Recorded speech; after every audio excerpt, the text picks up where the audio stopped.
Hello everyone, कैसे हो आप सभी। आई होप सभी अच्छे होंगे और अच्छे से तैयारी कर रहे होंगे आने वाले एग्जाम्स के लिए। तो आप सभी का स्वागत है आपके अपने चैनल घर से पाठशाला में। मेरा नाम रोहित गर्ग है। मैं करंटली एनआईसीएल में एज एन एओ वर्किंग हूँ। तो जैसे कि मैंने एक डाउट सीरीज स्टार्ट की थी एनआईसीएल या जो रिक्रूटमेंट है उससे रिलेटेड। तो आज मैं एक इंटरव्यू का एक्सपीरियंस आपसे शेयर करना चाहता हूँ कि मेरा जो इंटरव्यू हुआ था एनआईसीएल का वो कैसा रहा था, कैसे क्वेश्चंस पुट किए गए थे मुझसे और कैसा मैंने उसके लिए प्रिपेयर किया था। तो वीडियो को लास्ट तक जरूर देखिएगा। मैं पूरा वीडियो में आपको पहले एक्सपीरियंस बताऊंगा और लास्ट में आपको सोर्सेस बताऊंगा कैसे मैंने इसके लिए प्रिपेयर किया था। तो वीडियो से जुड़े रहें। और आपको बता दूं कि अगली नेक्स्ट वीडियो में आपको जी और कंप्यूटर के सोर्सेज वगैरह के बारे में बता दूंगा कैसे मैंने किया था। तो उसकी वीडियोस भी मैं टेलीग्राम चैनल में शेयर कर दूंगा। तो आप जुड़ सकते हैं टेलीग्राम चैनल से। डिस्क्रिप्शन में आपको लिंक मिल जाएगा और कमेंट में भी आपको लिंक मिल जाएगा इसका।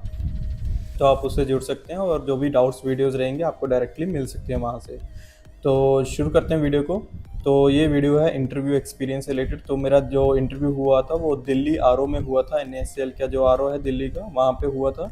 तो वहाँ पे मैं पहुँचा था। तो मेरा इंटरव्यू अराउंड 11 o'clock था। तो वहाँ पे पहुँचने के बाद मैं वहाँ पे जो फॉर्मेलिटीज़ रहती हैं, डाटा एंट्री, एक शीट दी जाती है उनको, हमें डाटा एंटर करना रहता है। जो भी इंटरव्यू शीट रहती है, डाटा एंट्री शीट, तो उसमें मैंने जो भी data related to my background और फैमिली और मेरा एजुकेशन बैकग्राउंड है वो सब फिल करना रहता है। तो मैंने एक वो सब कुछ भर दिया था वहाँ पे। मैंने अपना जो एक्सपीरियंस, मैं कहाँ वर्किंग हूँ और मेरी फैमिली कहाँ रहती है और मैंने क्या क्वालिफिकेशंस है मेरी।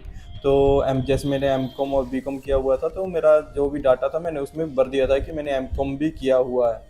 तो ये मैं आपको एम कॉम बोल रहा हूँ, इसका मेन रीज़न है, इसका मैं बताता हूँ आपको नेक्स्ट पोर्शन में। तो भरने के बाद सब फॉर्मेलिटी होता है वहाँ पे, सब डॉक्यूमेंट्स चेक होता है। डीवी हमारा एक इंटरव्यू के टाइम ही हुआ था। तो डीवी वगैरह सब वगैरह होने के बाद हमें एक कमरे में बिठा दिया गया था। वहाँ पे 6-7 लोग थे। तो वहाँ पे एक एक करके वहाँ उस रूम से वो बुला रहे थे इंटरव्यू के लिए। तो जैसे इंटरव्यू स्टार्ट हुआ तो सब जाने लगे। तो इंटरव्यू मोस्टली सभी का 5 से 6 मिनट चल रहा था। कुछ लोगों का 10 मिनट भी चलता था, कुछ का 15 मिनट भी। और मेरा इंटरव्यू स्पेशली 15 मिनट चला था, जो कि बहुत लेंथी था। सब मतलब कुछ कुछ कैंडिडेट्स का ही 15 मिनट तक चला था। तो बाकी 5-6 मिनट का गैप पर नॉर्मली इंटरव्यू चला था सभी का। तो इसमें क्या है, जैसे कैंडिडेट्स आ रहे थे वहाँ पे देखे, हम उनसे पूछ रहे थे कैसे क्वेश्चंस पुट हो रहे हैं, कैसे नहीं हो रहे। तो जैसे ही वो अपना बता रहे थे हमें ऐसे लगता था ये क्वेश्चन हमने पढ़ा ही नहीं है। तो ऐसे मतलब हर किसी से सेम क्वेश्चंस नहीं पुट किए गए थे, सबसे अलग अलग क्वेश्चंस पूछ रहे थे वो। तो यही था कि बाकी इंश्योरेंस से रिलेटेड भी क्वेश्चंस पूछे थे उन्होंने। इंश्योरेंस में मतलब कैसे होता है, तो वो भी पूछा था। तो जैसे ही मेरी टर्न आई तो मैं अंदर गया। मैंने जाते ही सबको गुड मॉर्निंग विश किया। तो उन्होंने बोला बैठ सकते हैं। ये सब जो बातें हैं वो सब इंग्लिश में हुए थे। मेरा इंटरव्यू जो था वो इंग्लिश में ही कंटिन्यू हुआ था। आप ऐसा नहीं है कि इंग्लिश में ही वो इंटरव्यू ले रहे थे, आप हिंदी और हिंदी में भी कंफर्टेबल है तो हिंदी में भी आप कर सकते थे, लेकिन मैंने इंग्लिश में ही कंटिन्यू रखा। तो वो इंग्लिश में ही क्वेश्चंस पुट कर रहे थे। तो जैसे ही मैं वहाँ पे गया तो सबको विश करने के बाद मैं बैठा। तो एक सर थे वहाँ पे जो लास्ट में, तो उन्होंने जो क्वेश्चन पूछना शुरू किया तो वो फाइनेंस से रिलेटेड थे। तो उन्होंने मुझसे फाइनेंस से रिलेटेड ही क्वेश्चंस पुट किए। उन्होंने सबसे पहले मुझे क्वालिफिकेशन शीट उनके पास रहती है, जो डाटा शीट हम भरते हैं इंटरव्यू की शीट, तो वो उनके पास एक एक कॉपी, सबके पास 5 कॉपी लेते हैं। वो 5 कॉपीज 5 मेंबर्स के पास होती है। मैं आपको बता दूँ कि वहाँ पे 4 सर थे, एक मैडम थे वो चेयरमैन थी। तो टोटल 5 लोग वहाँ पे बैठे थे, मतलब सीरीज वाइज बीच में चेयरमैन मैडम बैठी थी। तो सब तो जैसे ही मेरे सर ने क्वेश्चन पुट किया तो उन्होंने पूछा कि आपने डाटा शीट में क्वालिफिकेशन क्या है आपकी। उन्होंने सीधा वैसे पूछा मेरे से। तो मैंने बोला एम कॉम। तो आपने बोला, उन्होंने स्पेशली फोकस किया कि एम कॉम किया है तो आपको बैकग्राउंड नॉलेज अभी अच्छी होगी उसकी। तो मैंने बोला हाँ सर, मतलब ठीक है, मतलब है। हम उनको सीधा मना नहीं कर सकते ना, तो कि नहीं है। तो हमने बोला हाँ है। कि फाइनेंस के क्वेश्चंस पूछना शुरू कर दिए थे मेरे से। तो उन्होंने जैसे कि क्वेश्चंस पूछे थे मेरे से, कुछ क्वेश्चन थे लेकिन मुझे पता थे इसलिए मैंने उनको आंसर कर दिया था। जैसे कि उन्होंने पूछा था कि लीज का हम अपने बिजनेस में कैसे एज ए प्रॉफिटली यूज़ कर सकते हैं, मतलब प्रॉफिट्स को बढ़ाने के लिए कंपनी के, तो लीज को कैसे यूज़ कर सकते हैं। और लीज और अगर हम डायरेक्टली पे करते हैं तो उसमें क्या डिफरेंस है, कैसे ये प्रॉफिट दे सकती है कंपनी में और बिजनेस में, लीज से रिलेटेड, तो वो मैं आंसर कर दिया था। उसके बाद उन्होंने मुझसे पूछा था कि कूपन बॉन्ड क्या होता है। कूपन बॉन्ड जो रहते हैं शेयर मार्केट से रिलेटेड जो क्वेश्चंस रहते हैं डिबेंचर से, तो उन्होंने उन पे क्वेश्चंस पुट करना शुरू कर दिया था कि कूपन्स क्या होते हैं, बॉन्ड्स, कूपन और बॉन्ड में क्या डिफरेंस है। मतलब पूरा उलझा के मुझसे वो क्वेश्चंस पुट करना शुरू कर देते। कुछ ऐसे एक क्वेश्चन और भी पूछा था जो कि मैंने शेयर मार्केट से रिलेटेड था, जो कि मैंने कभी आज तक सुना भी नहीं था वो वर्ड, तो वो भी पुट किया था, लेकिन मैंने बोल दिया था डायरेक्टली मुझे नहीं पता, सॉरी सर। तो उन्होंने बोला कोई बात नहीं, तो फिर उन्होंने बोल दिया ठीक है मेरा हो गया। तो उन्होंने मतलब यही 3-4 क्वेश्चंस पुट किए थे finance related, coupon bond debenture share market के बारे में और लीज के बारे में। तो उसके बाद दूसरे सर ने भी क्वेश्चन स्टार्ट कर दिए। उन्होंने कुछ एनवायरनमेंट से रिलेटेड क्वेश्चन पुट किया था, लेकिन अभी मुझे याद नहीं आ रहा कौन सा तो क्वेश्चन था, तो बट वो भी मैंने आंसर कर दिया था। उन्होंने एक ही क्वेश्चन पुट किया था, तो उसके बाद उन्होंने बोल दिया था कि हाँ ठीक है। तो उसके बाद मैडम चेयरमैन मैडम थी, वो बीच में बैठी थी, तो उनके टर्न आया, तो उन्होंने मुझसे क्वेश्चन पुट किया। तो उन्होंने डायरेक्टली, मेरा क्या एक्चुअली बैकग्राउंड है ईएसआईसी, मैंने 2 साल ईएसआई में वर्क किया है, तो इसलिए उन्होंने क्या है मेरा क्वेश्चन सीधा डायरेक्टली मेरे बैकग्राउंड जॉब पे ही वो पुट किया कि ईएसआई स्कीम क्या है, ईएसआई की स्कीम क्या है, और अभी गवर्नमेंट की जो जन आरोग्य स्कीम चल रही है वो उससे ये कैसे डिफरेंट है और कैसे दोनों हेल्पफुल हैं इंडिया में। तो उससे रिलेटेड उन्होंने क्वेश्चन पुट किया था, तो मैंने उसके बारे में पूरा आंसर कर दिया था। तो आंसर करने के बाद तो उन्होंने बोला ठीक है, उन्होंने मतलब उनकी वो जन आरोग्य में जो लिमिट है वो कितनी है वो भी पूछा था, तो मैंने बता दिया था। और ईएसआई में क्या बेनिफिट्स है वगैरह वो सब डिटेल में पूछा था, तो मैंने बता दिया था उनको सब डिटेल में। तो उन्होंने बस यही पूछा था, और उसके बाद दूसरे सर ने क्वेश्चन पुट किया था। तो जो नेक्स्ट सर थे उन्होंने वो शायद कंप्यूटर से रिलेटेड थे, तो क्वेश्चन पुट कर रहे होंगे सभी से। तो उन्होंने मुझसे कंप्यूटर से रिलेटेड ही पूछा कि गूगल शीट क्या होता है, गूगल शीट का हम कैसे यूज़ करते हैं, और ये गूगल शीट जो वो है वो एक्सेल शीट से कैसे डिफरेंट है। तो ये नॉर्मली था जो हम यूज़ करते हैं नॉर्मली, ऑफिस ईएसआई में भी मैं यूज़ करता था गूगल शीट्स को। तो वो मुझे पता था, तो मैंने उनको बता दिया था कि मैं इनको यूज़ भी कर रहा हूँ ऑफिस में, और ऐसे ऐसे ये गूगल शीट्स ऑनलाइन यूज़ की जाती हैं, एक्सेल शीट का ऑनलाइन वर्जन गूगल शीट है। तो इनको हम शेयर भी कर सकते हैं, तो कोई भी मतलब शेयर भी कर सकते हैं, 4-5 जाने मतलब कितने भी जाने उसको असेस दे के हम उसको वेब शीट पे वर्क कर सकते हैं। तो ये अच्छे से मैंने एक्सप्लेन किया था, अभी मैं ऐसे बता रहा हूँ आपको, अच्छे से मैंने उनको एक्सप्लेन कर दिया था। तो वो सेटिस्फाई हो गए थे, तो उन्होंने बोला ठीक है आपको, ठीक है अगले फिर उन्होंने और कुछ क्वेश्चन नहीं पुट किया। तो नेक्स्ट सर थे वो मुझसे क्वेश्चन, एक्चुअली एक सर थे जो अभी मैं बोल रहा हूँ, वो सर ने क्वेश्चन पुट किए थे, वो मुझे पूरा ऑब्जर्व कर रहे थे कि मेरे ड्रेसिंग सेंस क्या है, मैं कैसे बैठा हूँ वहाँ पे। और मतलब उनके पास एक टैब था, तो शायद उसमें कुछ नोट आउट कर रहे थे वो चीज़ें, कैसे ड्रेसिंग सेंस क्या है और मेरा बोलने का स्टाइल क्या है, मैं कुछ फंबल कर रहा हूँ या कैसे मैं उसमें मतलब कॉन्फिडेंस डाउन हो रहा है या नहीं है, कैसे बोलने का स्टाइल चेक कर रहे थे, ठीक है। तो वो सब वो कुछ नोट आउट कर रहे थे, मुझे लगा था कि वो टैब में कुछ नोट आउट कर रहे हैं। तो उसके बाद उन्होंने क्वेश्चंस पुट किए मेरे से, उन्होंने मुझसे क्या है उनसे इंश्योरेंस और बैंकिंग का मतलब बारे में पूछा कि ये कैसे डिफरेंस है और किसके मतलब कैसे कैसे मतलब इंश्योरेंस कैसे वर्क करता है और बैंक कैसे वर्क करता है। तो उन्होंने इस पे क्वेश्चंस पुट किया था मेरे से।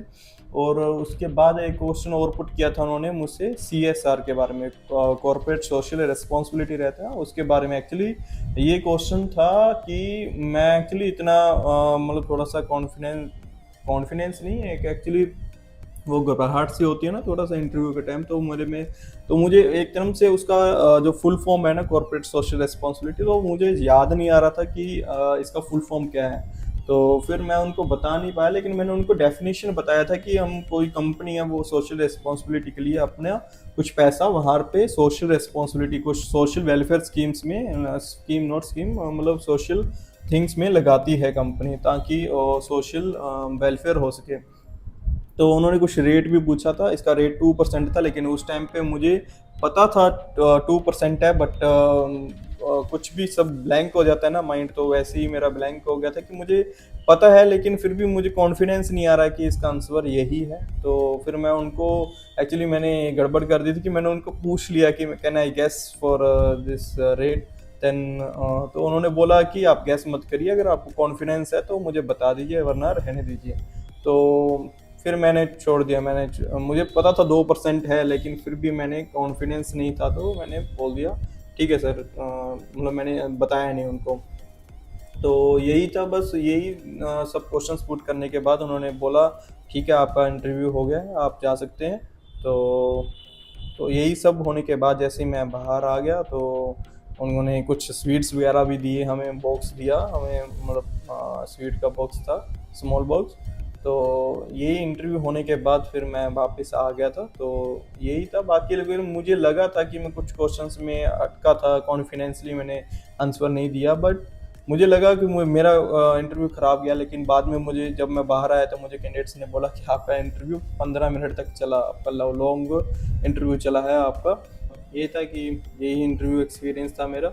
तो मैंने इसकी तैयारी कैसे की थी, उसके क्या सोर्सेस मैंने यूज़ किए थे, तो जैसे ही इंटरव्यू का डेट्स वगैरह आई तो मैंने क्या है अपना जो एक पॉइंट्स बना लिए क्या क्या मैंने प्रिपेयर करना है। जैसे कि इंटरव्यू के टाइम में रहता है कि जैसे हमारा जो बैकग्राउंड रहता है, जैसे किस स्टेट, किस फैमिली से हूँ मैं, किस फैमिली में अगर कोई जॉब कर रहा है, क्या कर रहा है, मतलब अगर कोई गवर्नमेंट जॉब में है तो वो सब देखना रहता है। तो मैंने फैमिली के रिलेटेड जो भी इर्द गिर्द था, जैसे मेरी सिटी हो गई, जो मैं सिटी में रहता हूँ वो कौन सा स्टेट, हरियाणा स्टेट, तो हरियाणा स्टेट के सभी जो भी फेमस थिंग्स हैं वो सब देखी मैंने। और जो न्यूज़ है, लेटेस्ट न्यूज़ है हरियाणा से रिलेटेड, वो सब मैंने वहाँ पे अपने आप नोट आउट करके मैंने वहाँ पे नोट लिखी अपने पास, ताकि मुझे याद रहे। और जो न्यूज़पेपर है वो मैं डेली रीडिंग शुरू कर दिया था, डेली मैं न्यूज़पेपर को रीड करना शुरू कर दिया था कि ताकि हाइलाइट्स जो भी रहते हैं मेरे दिमाग में रहें क्या चल रहा है। और 1 महीने की मैंने करंट अफेयर वहाँ पे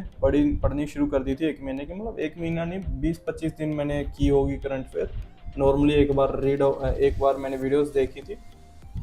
तो उसके बाद और क्या था, और ईएसआई जो जॉब मैं कर रहा था ईएसआई में, उसके बैकग्राउंड, उसकी स्कीम के बारे में डिटेल में मैंने ए टू जेड पढ़ा था वहाँ पे, ताकि क्योंकि मुझे पता था ईएसआई के बारे में वो क्वेश्चंस जरूर पुट करेंगे, क्योंकि ये एक गवर्नमेंट जॉब है। और ईएसआई स्कीम जो इंश्योरेंस से रिलेटेड ही है, तो वो जरूर पुट करेंगे क्वेश्चन इससे रिलेटेड। तो यही था। और मैंने एक आपको करंट अफेयर का बताया, और मैंने जो है एक ड्रेस कोड के बारे में, ड्रेस कोड में मैंने कोट पैंट पहना था और टाई वगैरह लगा के पूरा प्रॉपर इंटरव्यू के फॉर्म में मैं वहाँ पे गया था। और जो एक बताऊँ इन्हें, जो ये सब करने के बाद जो मतलब मुझे एक कॉन्फिडेंस नहीं आ रहा था कि मैं इंटरव्यू के टाइम पे मतलब फंबल ना कर जाऊँ, कॉन्फिडेंस डाउन ना हो जाए, तो इसके लिए मैंने एक टेलीग्राम पे एक सर थे, वो कुंदन नाम से सर थे, कुंदन सर के नाम से।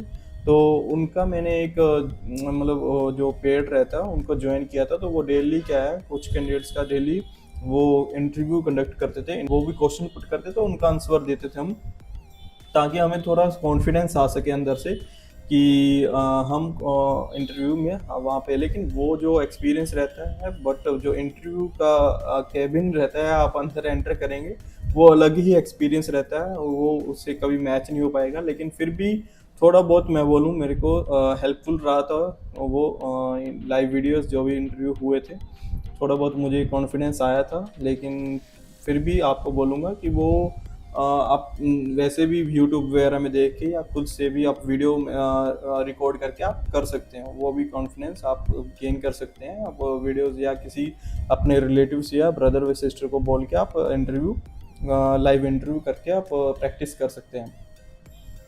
तो यही था। बाकी जो भी इसके रिलेटेड और इंश्योरेंस से रिलेटेड जो भी पीडीएफ थी मैंने वो रीड आउट की थी, वो भी आपको मैं टेलीग्राम चैनल में शेयर कर दूंगा, आप उससे जुड़ जाइए।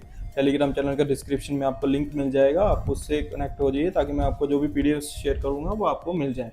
तो इंश्योरेंस से रिलेटेड एक पीडीएफ है, वो मैं आपको शेयर कर दूँ, उससे बाहर कुछ भी नहीं आएगा, आप उसको पढ़ लेंगे तो आपका इंश्योरेंस अवेयरनेस पूरा हो जाएगा। और यही था इंश्योरेंस से रिलेटेड। और बाकी नेक्स्ट वीडियो में जीए और कंप्यूटर के भी सोर्सेज आपको बता दूंगा, तो कैसे मैंने किया, तो वो उसके लिए भी आप तैयार रहिए, आप टेलीग्राम से जुड़िए, उसके सोर्स मैं उसमें शेयर कर दूंगा। बाकी यही था। और इंटरव्यू में आपको इतना घबराना नहीं है, वो एक आपका कॉन्फिडेंस लेवल चेक करते हैं, क्वेश्चन से आंसर नहीं भी दे पाते तो कोई बात नहीं, आपका क्वेश्चंस वो ऐसे नहीं देख रहे कि आपको कितनी नॉलेज है, आपको ये देख रहे हैं कि आप उस सिचुएशन में कैसे उसको हैंडल करते हैं। अगर आपको क्वेश्चन नहीं आता है तो आप उसको कैसे हैंडल करते हैं उस सिचुएशन को, तो वो सब चीज़ें चेक करते हैं वो। और मुझे भी खुद का इंटरव्यू ऐसा लगा था कि मैं बिल्कुल बेकार दे के आया हूँ, बट फिर भी अच्छा गया इंटरव्यू और मैं सिलेक्शन हो गया। तो ठीक है, बाकी जो भी आपके डाउट्स है आप कमेंट सेक्शन में पूछ सकते हैं। मिलते हैं नेक्स्ट वीडियो में। Thanks for watching, all the best.